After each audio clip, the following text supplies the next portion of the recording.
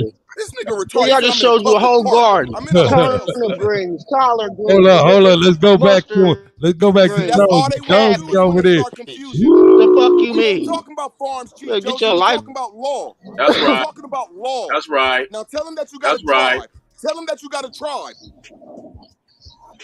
Tell the Hey, people how we all should have Jones is tribes. pulled When it the That's the out laws on law of been the out. land. Tell them how we supposed to all he have pulled it tribes and out not on commit his trust, my ass. nigga. Root, what tribe you part of? I don't I'm know, Root. asking y'all, are we all Root. supposed to have tribes, and that's the only way we're gonna What get part real of tribe consequences? you in? He said See y'all, they you don't like to lost tell the y'all battle in truth. the These backyard. niggas is some immigrant ass niggas. And they want to laugh and shit and everything when it gets serious. Took him Root, to the what See, tribe garden, they've you been up buddy. in? here for Root, 4 years. They was up here Took him for to the 4 garden. Took him hours. to the chicken coop. Root, Shit. They Took what him was to up the here tribe for wood you in? 4 splitter. Took him to hours. the They fruit ain't teach y'all trees and nothing. shit. What the fuck he talking about? They was Why up he Hey, just here for walked away 4 from that hours, apartment never tell y'all complex? nothing.